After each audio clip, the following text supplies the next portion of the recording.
Okay, so now we're live, and this class is an advanced class of conversation, and we're going to be 74 thought-provoking questions to get you thinking. So let me share with you that list. You can see here in the VerbLink chat, it's a link to a blog post from a website called udemy.com. I'll post it in the Google Plus chat as well, although just so everyone knows, I prefer to use the VerbLink chat. That way other students in the class will know what we are talking about, other students who are watching this video. So maybe I'll turn on the screen share, and we can all look at the questions together.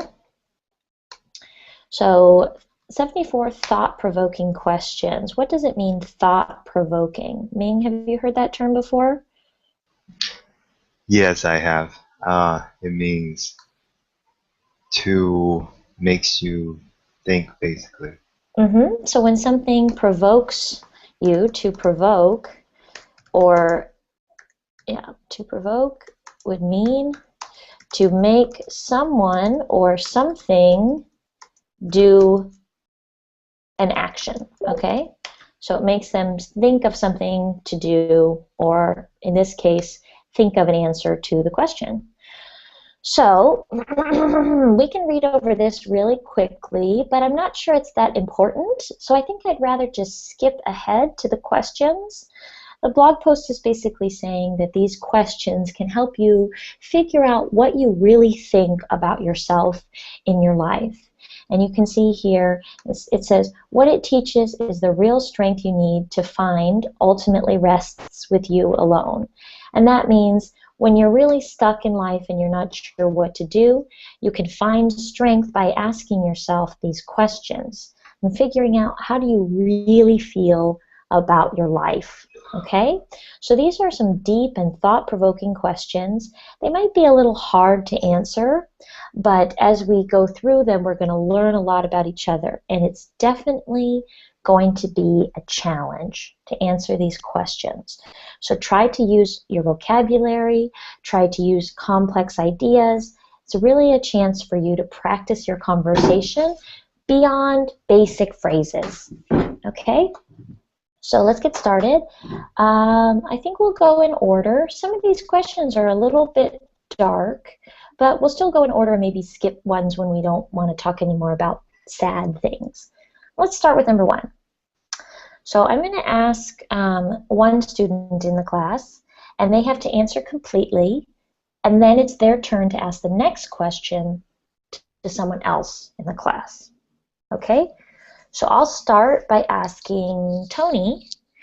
Tony, what are the things that stand between you and complete happiness?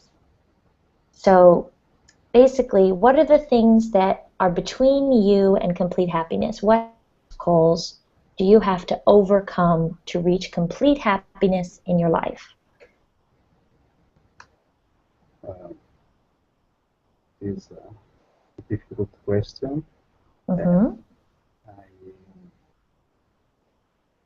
I don't know if there are some things, some special things, because I think that I would get complete happiness in here with a lot of experiences and a lot of things to do.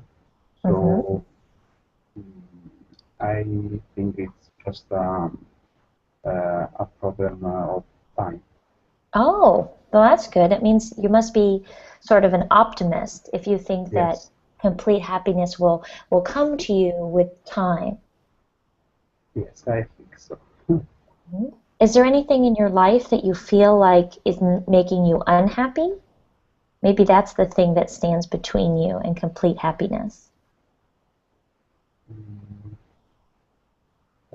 no, because I try to overcome everything, and I'm lucky because I have never ever some things like died of my Mm-hmm. parents or brothers. So Mm-hmm. I have never had something that I couldn't overcome. Oh, that's great. So you never really had anything that blocked your path to happiness. That Yes, means you must have been lucky in life, and I hope that continues for you. I hope so. Yeah. Okay, so Tony, now you get to choose another student in the class, and you can also ask me if you want, since we only have 4 people total, and you'll ask this next question. Okay, Rafa, uh, what will people say at your funeral? Mm. Oh my gosh. At this time in the morning, try to think about this is a hard question, but I'll try. I know we all need to have our coffee first thing in the morning so we can think these thought-provoking questions. Always, always. Every Yes, day I think me in the too. same question. Mhm. Well, I don't know exactly what people will say when at my funeral. Yesterday I was thinking a similar situation, thinking about my mother's funeral. Mhm. I was remembering other funerals with people, and I could remember. I was remembering that in funerals people said a lot of things about the guy who passed by, the I don't know the name of that the defunct, the man who's died. Um, You can People, say the deceased, the deceased, the hmm deceased, or the departed. the departed, Hmm. the departed. Yeah, thank you. You're Uh, welcome. People at funeral says things like she was always trying to say good things about the deceased people, the departed. He was very nice. He was very generous, gay. He was an easygoing guy. I I need to thank him a lot of things, and but on the other side, there are many groups, and I'm talking about I'm thinking it will be at my funeral could be the same. There are a lot of groups that silently are saying different things.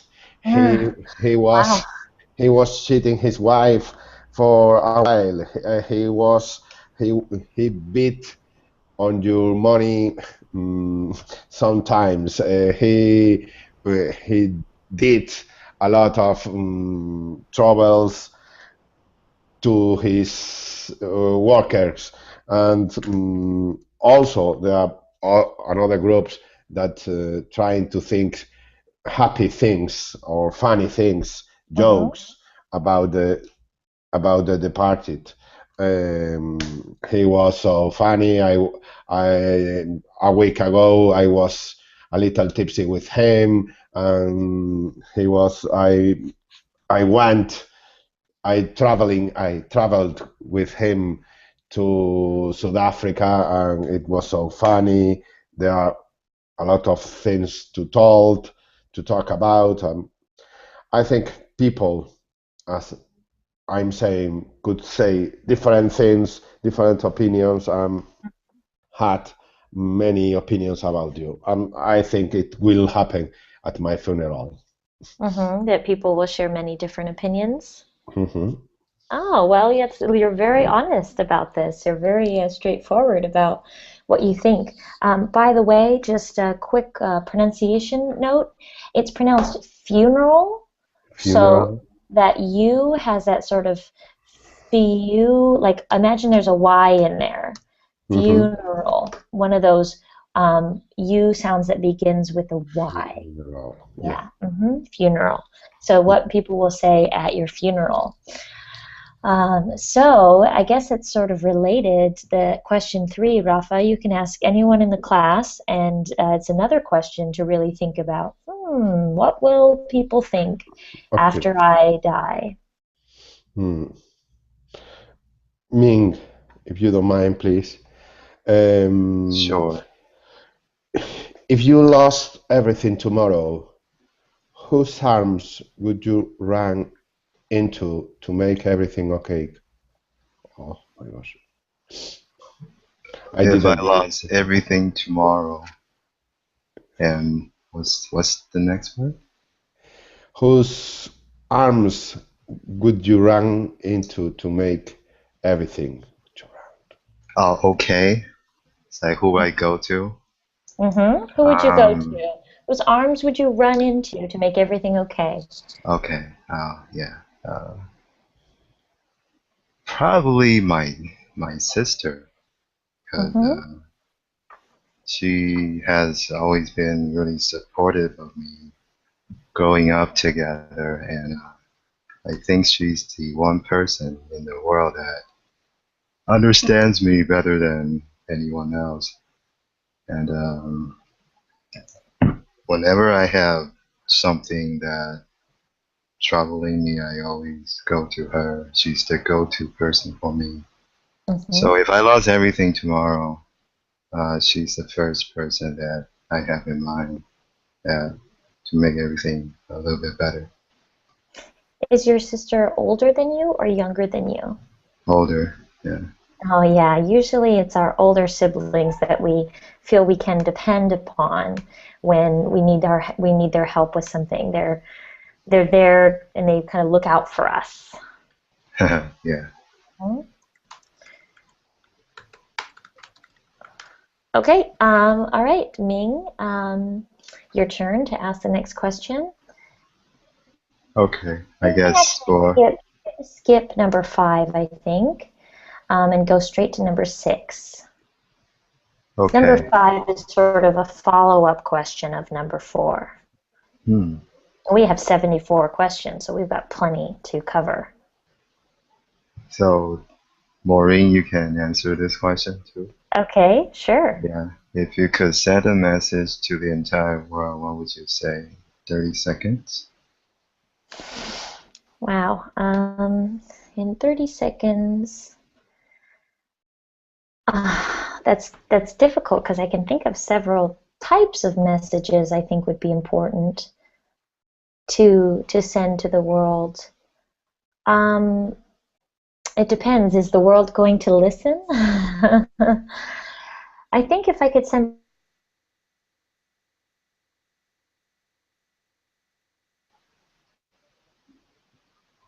especially teaching English, and I would say that the one thing I've really noticed is that we're all just humans, and when we get completely caught up in the idea of one country versus another country, we forget that we're all humans inhabiting this planet, and that to say that one person is from one country and another person is from another country, it's it's not important. It's not what makes us fundamentally human. So we need to think about how all of these ideas of this country or that region, they're all imaginary.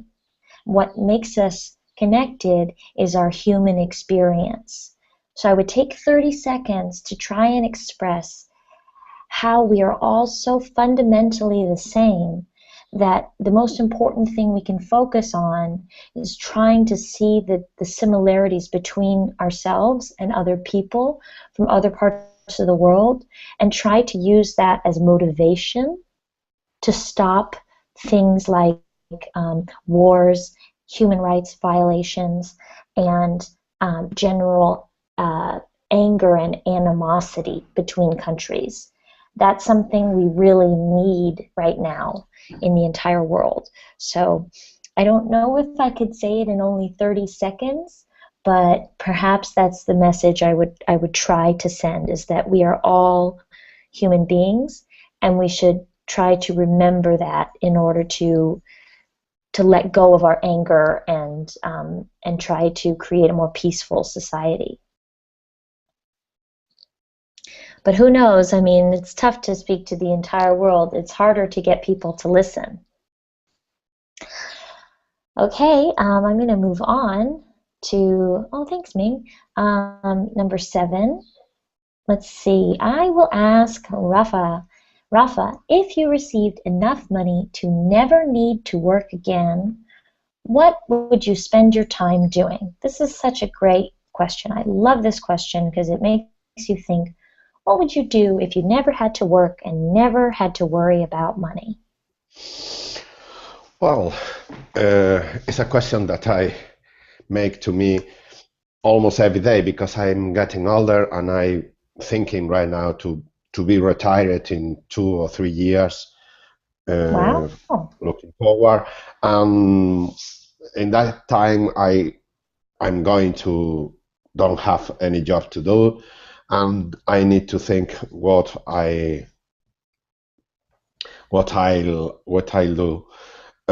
Not with enough money, but perhaps with enough money to live in another way. If I had enough money to don't worry about it, perhaps I spend traveling abroad every year. I would like to visit Latin America for 1 year, spending time in every country. 2 months in Argentina, 2 months in Bolivia, 3 months in Brazil, trying to find or to know everything about the culture, the people. Also enjoying with different foods. I enjoy a lot with this kind of things. Living with them as much as I can, and also traveling to Asia. If I have enough money and enough health, because it's important also. I think. True. And also I'll try to spend. I would try to spend my time doing exercise, playing tennis, going to the swimming pool, and enjoy with my mates the month that I spent in my country. That's all. It's a good idea. Yeah. Wow. And traveling is always one of those things we say we would do if we didn't have to worry about money and we didn't have to work. I think most people would say, oh, well, I'd go traveling. But you have such a clear picture. And what is it about South America that appeals to you? Could you repeat the question? Because I couldn't Yes. get it. What is it about South America that appeals? What do you like about South America? It makes you want to travel there? I'm very interesting. First of all, the language is the same as me, my native language, and I could understand. Also, I think if you know the language, perhaps you have a very precise idea what is happening, and you can understand many lights, many different brides of the situation. If you don't have any idea about the language, you see only a picture of the country. But if you could talk with the people and share with at the groceries what happened in the country, for this reason, I think you need to manage the language as better as you can. If I go to China, I don't have any idea of Chinese. Also, people there couldn't understand me in my native language. Tampoco neither in English.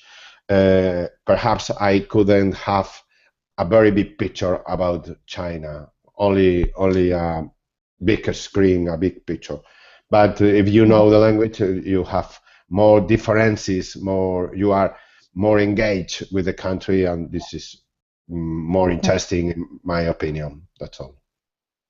Yeah, I agree with you. In fact, I'm experiencing that right now. I'm visiting friends in Germany, and although I do speak German intermediately, I'm not a native speaker, and so sometimes certain things and ideas I don't understand them, and it means that I might not have a full and complete picture of the culture because I'm visiting from a place where I don't speak the native language. So I agree with that, Rafa, definitely. Okay, Rafa, your turn to let's see. Yeah, I suppose number 8. To Tony,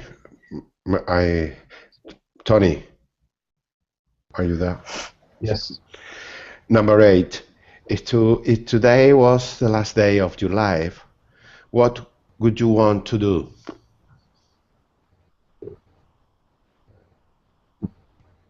I think that I would spend a lot of time to think what I have to do, and mainly what I have to say to my parents, my friends that I want to say goodbye. And it's very important because I have to think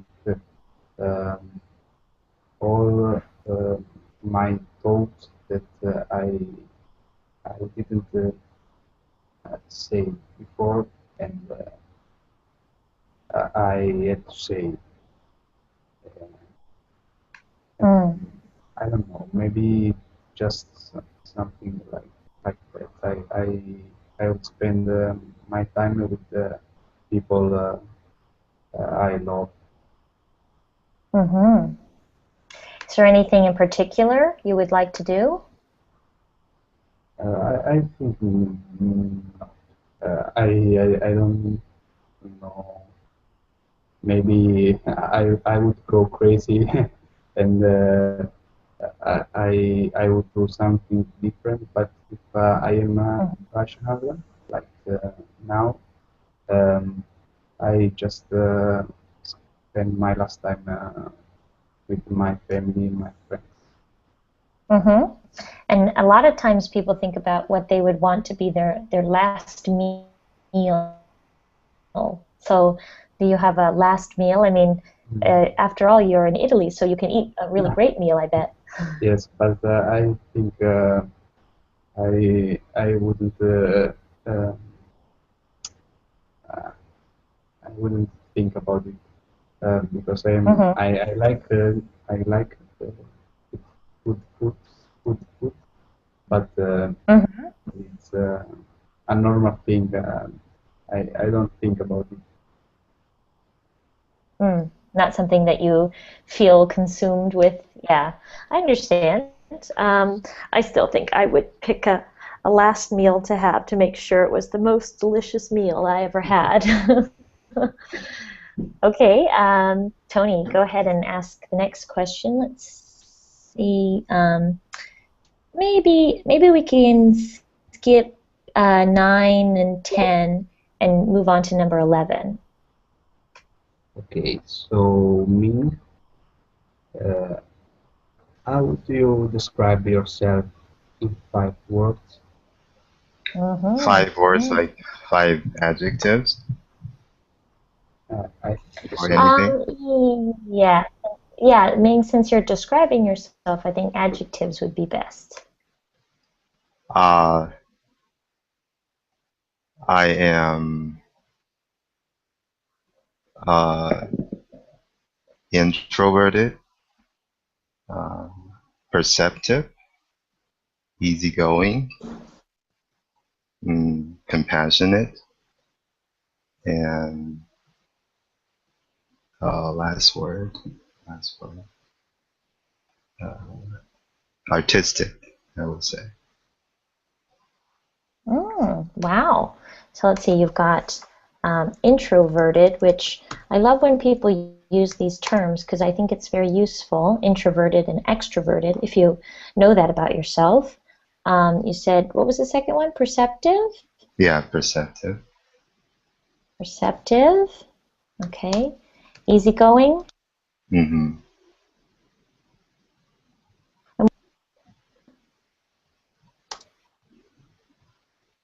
And the final word? Artistic or creative. Artistic. So what do you create? Do you have art that you create?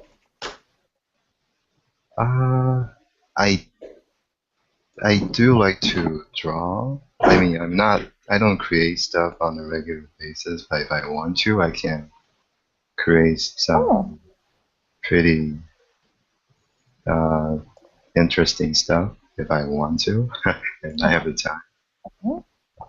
Yeah. Yeah. You seem to know And yourself really well, too. Those came easily to you. That's great quality. I think between introverted and extroverted, I'm slightly more introverted because I love to take my time by myself. yeah, Too much socializing and being around people just really makes me feel very tired. So I like to just go back to my house and read a book for a few hours, and I can take a break from socializing. yeah, that's a good way to recharge for me What as about well. the rest? What about the rest of the class? Rafa, Tony, do you guys think you are introverted or extroverted?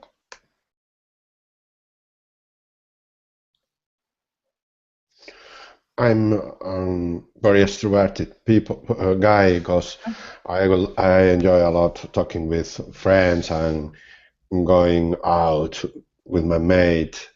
Also, I try to do a lot of exercise every day, and for this reason, I need to talk with people playing tennis or paddle or things like that, squash, and I need another players to play, and for this reason, I I'm in touch with them almost every week, with different people, and also due to my job, I need to talk with many people. I need to be extroverted. Also, I'm extroverted, but I need it to. It's a necessity. Yeah, it serves you well to be extroverted. Mm. Interesting. Mm. I think there's something to be said about the culture too. I lived in Spain for a year, and I found that people were very extroverted for the most part. It was part of the culture to be an extrovert, to socialize and spend time with friends. And perhaps if you grow up in the culture, you feel more inclined to be extroverted. And also, I think it's, if I may, it's related with the climate, with the weather. If you live in German, in Berlin, I, I was there. It's so cold that people need to stay at home, and they are talking with his friends only in his house.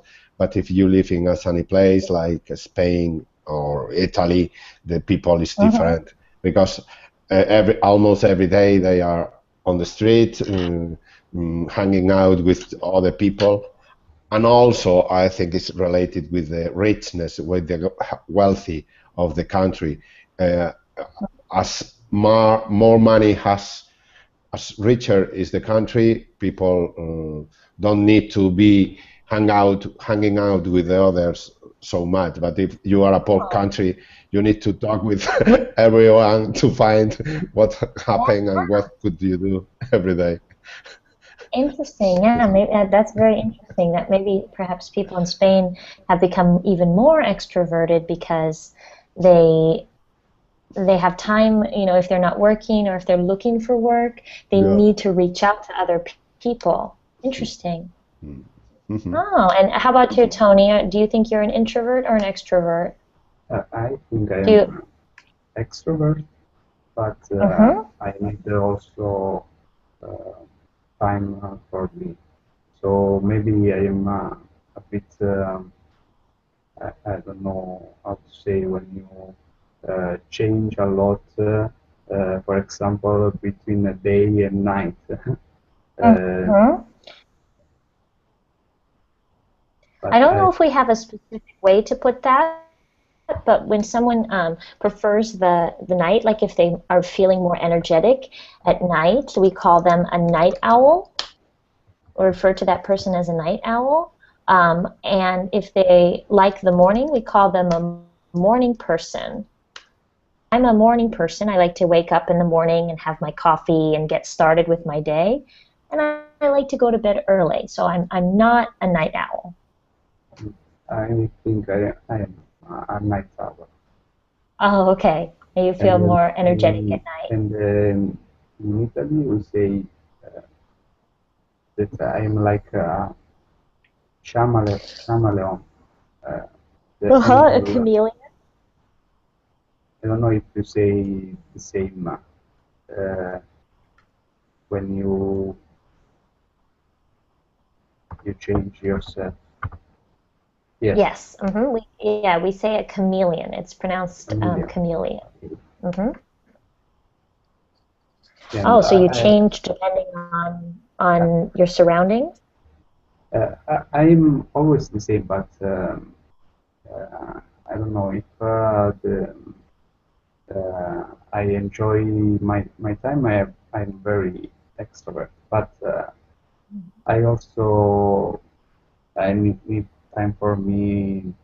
I don't know. Mm. I think I'm a bit chameleon. A chameleon. Yeah, it Chameleon. depends on the situation. I kind of feel the same way. I can be introverted when I'm at home. I don't get bored being by myself. I usually read a book or I clean my apartment or you know, I don't have to I don't have to be around other people to feel entertained, but I do enjoy things like um, having a party or going to a dinner. So it's depending on the situation too. Yes. Okay, and so I guess Ming answered the last question, so we didn't. Let's go back to Ming, and you can ask question number 12. So, uh, Maureen, what are the chances you passed up on that you regret? Oh, this is a tough one. If you This is feel the question comfortable that really, answering. yeah, sure. One of the things that I didn't do that I regret was it's not very common to do this in the United States, but in some countries, people take what's called a gap year. If you've ever heard this term before, if you've never heard it before, a gap year is when you take 1 year between high school and college, or high school and university, and you go and you travel or you live in a foreign country. Some young people do volunteer work for a charity, and so they get to experience really different life that they've had, especially if they've never traveled before. But in the United States, it's not very common to take a gap year. It's more common to go straight from high school to university, which is what I did. And I think if I could go back, I mean, the truth is I don't really have any regrets, but if I could go back, I would have taken a gap year and traveled in Europe and perhaps done like a program to study a foreign language, to try and live in a different country and really get that experience as early as possible. Because I believe that the more experiences you have with traveling, the better you get, and the more inspired you are to travel to even farther distances in the world. So I would have taken a gap year and then started university when I was 19.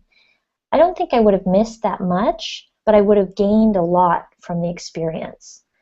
And if I didn't do a gap year, I think I would have wanted to do a semester abroad or study abroad program.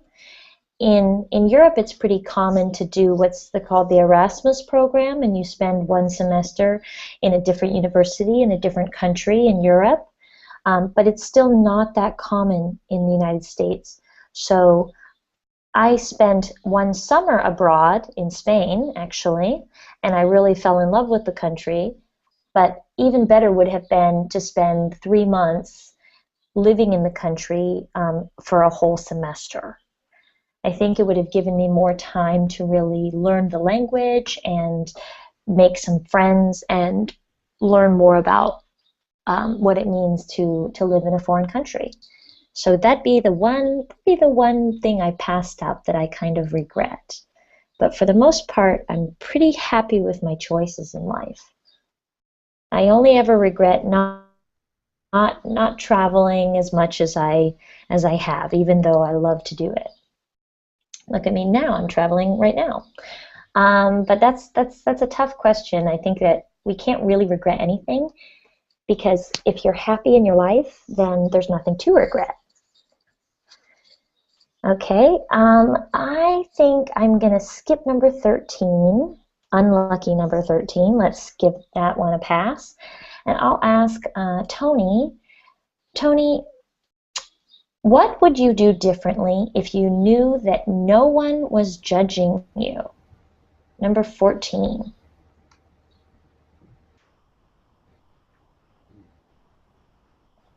I think that I wouldn't change a lot of things because I'm trying to be myself, to do what I like without thinking about who judges me. And maybe no, I think I would be more or less the same person. And it is uh, a bit difficult to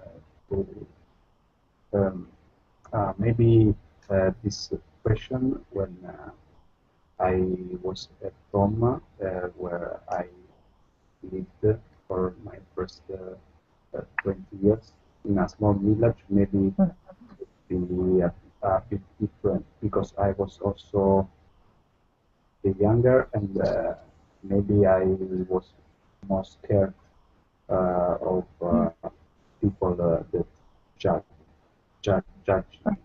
But now that I live in a city, I don't think about it. Yes, there's something to be said about living in a bigger, being alone in a crowd, alone in a big group, that gives you a chance to be yourself without worrying about being judged. Yeah. Yes, I think. Great.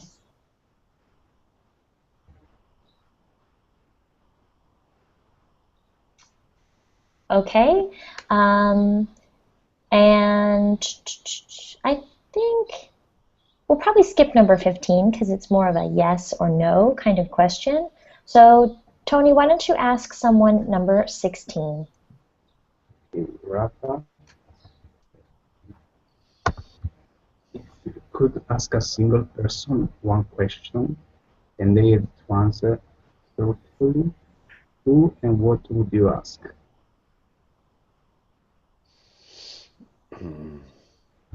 I don't understand properly the meaning of single person. Single person, what does mean? One person, just One person, just one. Single is not when you are divorced or when you are alone. It does mean that. It does mean that. But they're just saying you get to choose one person and ask them one question. So it's just the way they put it. Perfect. This question is more difficult than it might reveal something very others. personal. Yeah, absolutely. Really, I don't like to do question to people, because I prefer if they want to talk about something. I hope they talk about it. But if I had to do, perhaps I would like to ask my father what is his opinion about life, but what is the most important for him. but it's impossible because my father passed away many years ago, and but perhaps it's the only interesting question I had in my mind when I was thinking about what I need to ask to somebody. That's all. I could guess what happened in his mind, but I would like to know what was his opinion about life, style, and the important things in life. That's all. Yeah. Well, you know, it doesn't say that this person has to be alive, so maybe you could get a message from him from beyond, and he could, and especially if he's already passed away, then if you believe in an afterlife, a lot of people also believe that more of your questions that were not answered in life are answered after you pass away. Interesting. So maybe he'd have even more insight to what is most important in life. I mean, it's good to think about these things. What would I, if I were, let's say, 90 years old and I looked back on my life, what would be important to me? And if I tried to imagine that, or if I asked my grandmother, who's 93, what's important in life, and she tells me, and it might change my perspective of what to focus on, and in my younger years, and what to spend energy on, and what to leave behind. You know? What was, if you don't mind, what was her answer? Well, I haven't asked her, but now that I've thought about it, I think I will ask her. Yeah. She always, I mean, she has lots of opinions. She definitely tells me that one thing that's very important is to be with people who value you, who believe that you have a worth, and to not spend any time with people who don't value you. She's very proud, and she also thinks that it's important to hold yourself to high standards. So she always is telling me and my brothers and my cousins to hold ourselves to high standards. So, but I will ask her this question. I'm going to see her when I return to the United States.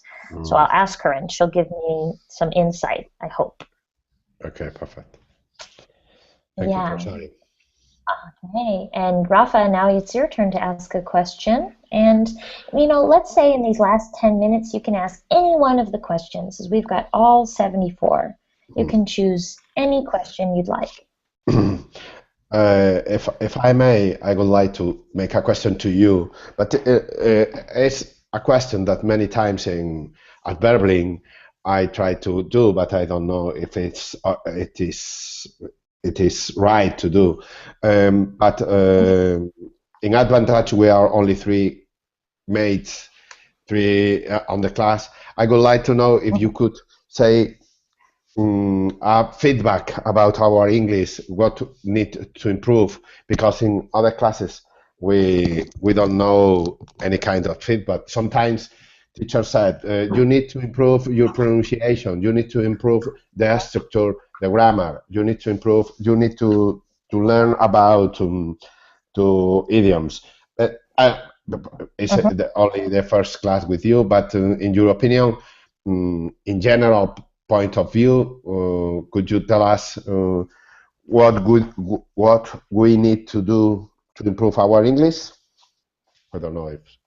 Okay, yeah, sure. I mean, it's definitely harder to determine after such a short period of time, but definitely for you, Rafa, I would have you take a look at the difference between and to do.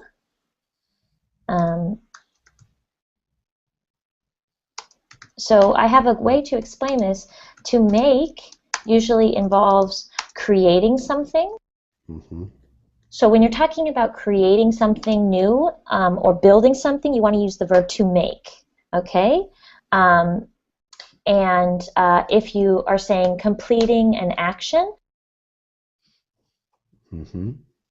it's a good thing to review this idea. It doesn't fit with every single instance. For example, you asked me that you would like to make a question, but we really don't say that. We say we'd like to ask a question. So to memorize when to use these basic verbs.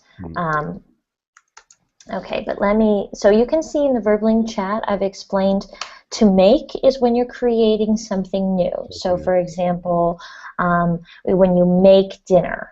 So you cooked a dinner and you've created something new, a new dinner, a dish for someone to eat.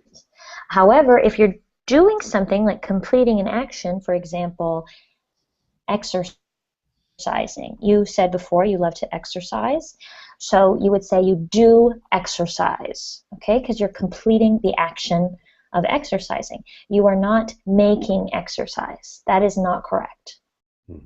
Okay, so that'd be the main thing for you, Rafa. I think the other thing is, I mean, this is all just my first impression after having not even a whole hour, but I think you can work on your sentence structure, and I know that's sort of a comment, but the way to do that, I think it depends on how much exposure you have to English materials. So reading books in English helps you just internalize the sentence structure. It helps you absorb it, so it becomes part of your knowledge, but reading them out loud. So meaning like not silently, but using your voice to read the book. It's going to help you with pronunciation, even though English pronunciation is not very standard.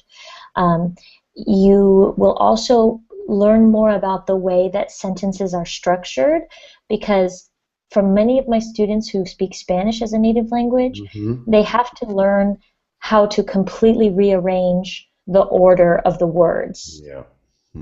So some students don't have so much trouble, like if they're native German speakers, they don't have a lot of trouble with word order because English is very similar to German in that way.